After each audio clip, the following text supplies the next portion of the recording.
I'm Mike, welcome back to the workshop. And this week, I have a hell of a lot of sharpening to do on my lovely collection of chisels.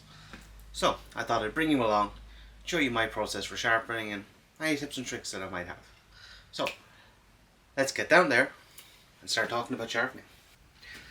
So, in order for something to be sharp, what you have to have is two mirrored faces meeting. And basically that means that the little microscopic divots and lines that you see are reduced as much as possible to make it more of a slicing than a cutting action.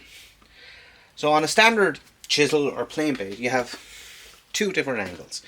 This steeper angle here, which is normally about 30 degrees, which was known as your bevel angle, and then this much shallower angle, which is about 25 degrees, which is what's known as your honing angle. Now the idea of having these two angles is twofold. One, it makes it a lot easier for you to sharpen, because when you're sharpening you're only sharpening this very small 25 degree piece, so it makes it a quicker sharpen. And two, when we're cutting here, what this bevel angle does is it moves the shaving out of the way of this longer angle, so we're able to cut more consistently and easier. Also, what this does is gives us weight and material behind our cutting edge. If we only had that 30 degree angle, it would actually cause our edge to get duller quicker. So having that slight angle, meaning that the cutting edge is actually technically a couple of mil thick, really does add to the longevity of your sharpened edge. Now that's all slightly confusing, and you develop an eye for these things over time. But when you start out, I would recommend using what's known as a honing guide. I'll show you one here now. So this here is what's known as a honing guide.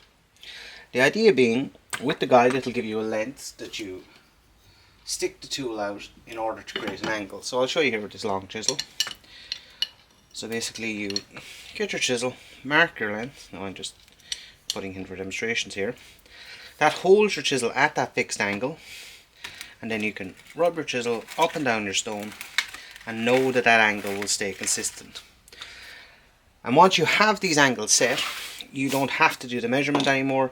All you need to do then is put your chisel in until it sits flat on the angle you've already created, and then you lock your honing guide and just check it and just have it slightly loose so you can pull it back and forward to make sure you get that absolutely nailed on. When it's absolutely nailed on, then you can lock it down, and you know then as you're going up and down you're staying at that consistent angle. So these are great, they're not very expensive, you can pick them up in most hardware stores. So now we know what angles we're cutting, we have a way of setting our angles, now we need to start sharpening. So let's start looking at some of the options you have for sharpening.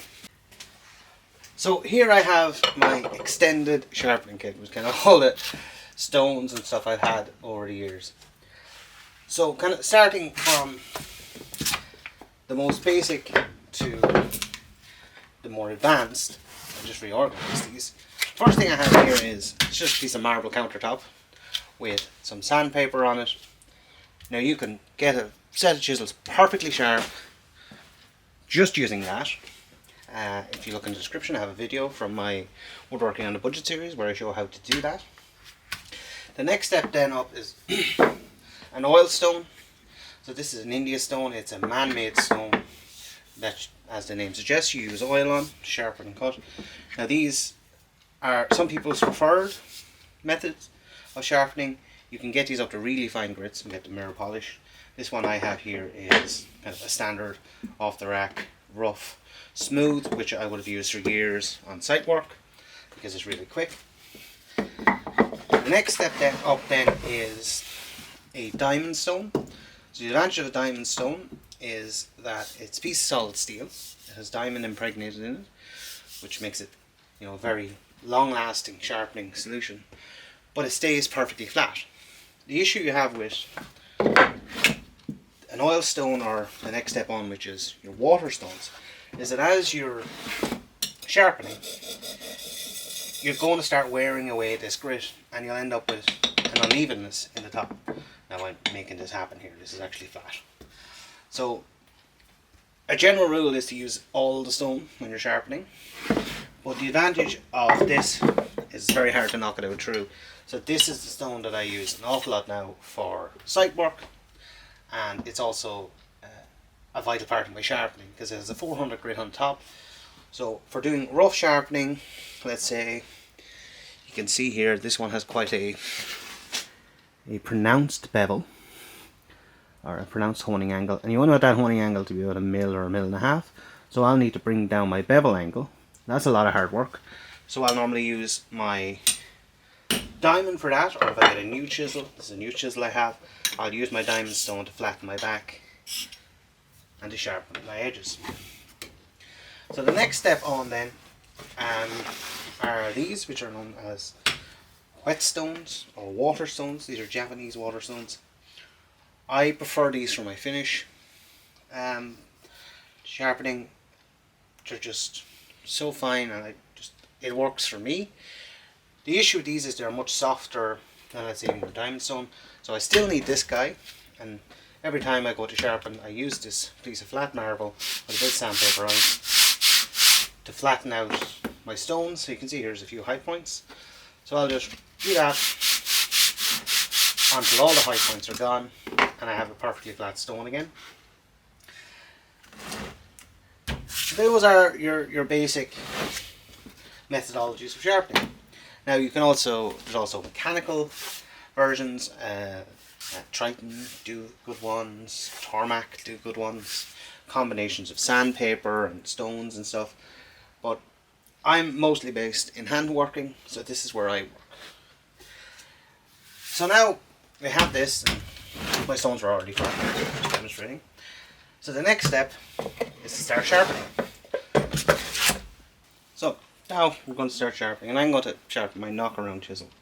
So this one here, it's very hard to see, but the honing angle on it is quite long, so it's that big. So I want to knock back my bevel to reduce the size of this, and what I want is something like on this one where the honing angle is almost invisible, just 1 mil. That's the easiest way I can show it. So the first time you sharpen chisels, you will need to flatten the back. You shouldn't have to do that every time, but I'll just show you how to do it. So again, I'm using this here, my diamond plate, because it stays flatter, and you're just going to go up and down, applying even pressure every 3 or 4 passes. Turn it around to keep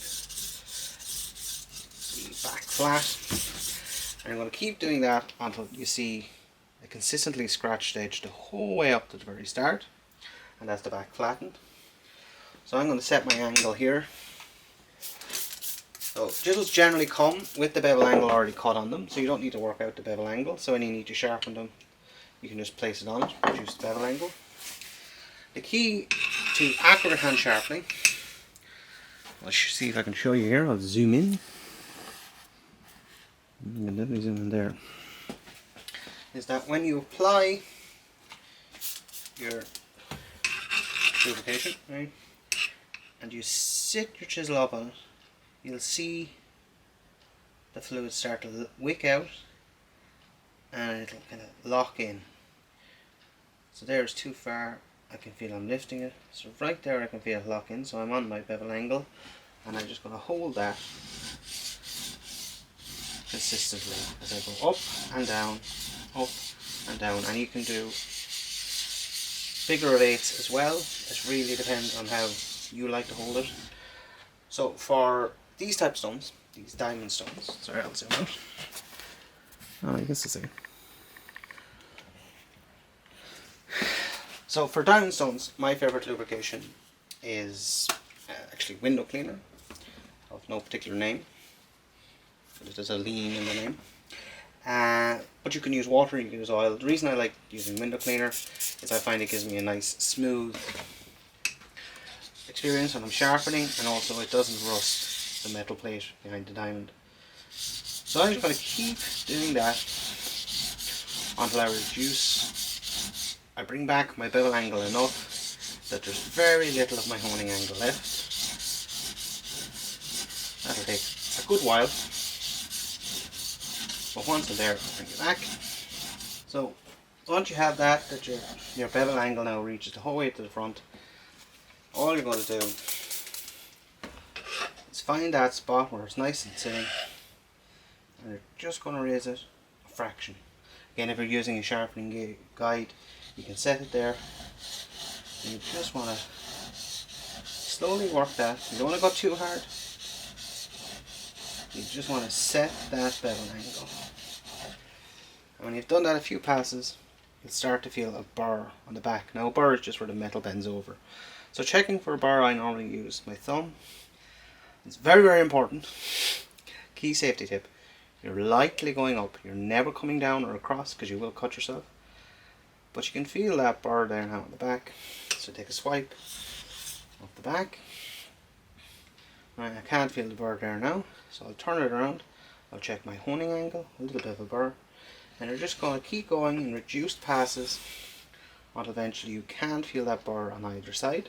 And then it's time to move on to your next grit. So like sanding, when sharpening, you want to go consistently up in your grits to get the best result. So the diamond stone was a 400 grit. The back of this one here is an 800. This is a 1200. And this final finishing stone is a 2000. And when I have all those done, then I rub it on strop, which is just a piece of leather with some polishing compound embedded in it. You can get them in any hardware stores, blue or white, or you can get chrome polish. I don't know what's called in other countries, but here it's called autosol. And you're just going to give it a few rubs to help polish the edge to get rid of as many of those scratches. So like I was saying at the start, you get more of a cutting than a slicing motion. So we don't have to do a whole heap on these. Really all Really all we're doing here is we're just polishing away any of the scratches from the last grit on our honing angle and on our back. And you're just going to keep doing that, and again rotating to use up all of the stone. And just keep doing that.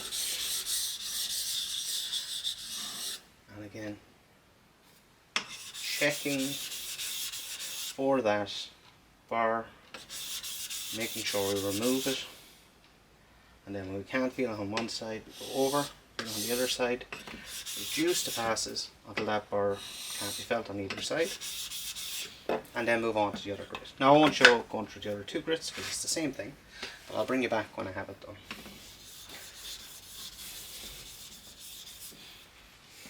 Now a good tip for sharpening when you're talking about burrs and stuff like that is one I got from my grandfather, which is if you can see it, it's not there. Basically what that means is if you look at the edge of your chisel and you can see a silver line, it either means that this face and this face aren't meeting or you have a burr.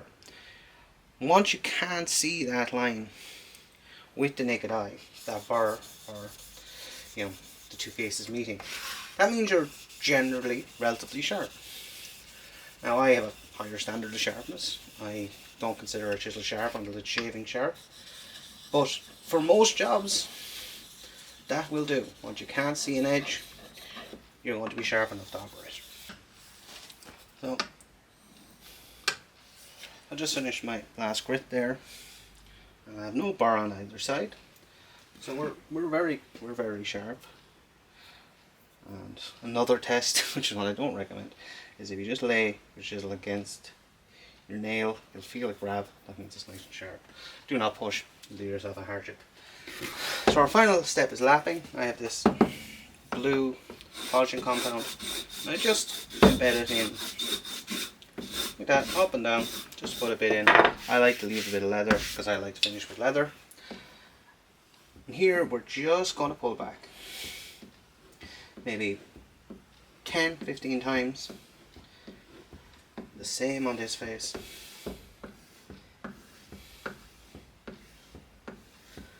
And again, we're checking for the bar. Where is the bar? And just working that bar away. You can't feel it on one side, check it's on the other side. Reduce the length of your passes until that bar is dead center. At this stage now, it should be shaving sharp, and it is. You can see there that is shaving here off my arm, so that's good enough for me. And I like to give it just 5 or 6 passes on the raw leather to give it that extra little polish. So that is for me, for how I do it, sharpening 101. That's how I get my tools razor sharp for working on, particularly my chisels and planes obviously. But this works as well for marking knives and any other sort of edged tool you may need. The real key to getting, you can see here patches missing on my arm. The real key to getting it perfectly sharp is patience. I started sharpening chisels when I was 12. So that's a while ago. And just over time you develop and you feel where the angles are right, and you just by testing that burr you can test where you are, and you'll find that you'll get to a stage where you get consistently straight lines, flat edges when you're sharpening. But when you start out, it's going to be a disaster. And that's why I recommend you start with a relatively cheap set of chisels, and on the flat piece of glass or marble and a bit of sandpaper, because the chisels are softer, they're more forgiving. If you go wrong, you can make it right quicker, but also because they're softer, your technique develops a lot better. And when you start moving on to more expensive chisels that have higher density, higher carbon steels, you'll find it much easier to sharpen. But like I say every week, thank you for staying to the end of the video. Like, share, subscribe and all that stuff, and absolutely do try this at home. And an extra caveat, be very, very safe. Any point where I said don't do this, please don't do it. I'm not responsible. Never ever rub your finger across the top of a chisel. Never pull your finger down along a chisel. This nail thing, this is just dead weight. You're just, you can feel it bite into your nail. Do not push, you will tear your nail clean off. See y'all next week. I'll make something. It'll be changed. Yeah. You just lock it in place, and you're guaranteed then that you're going at that angle. Now you also have to make sure that you lock it in tightly, but this is only for demonstrations. I'm not a professional.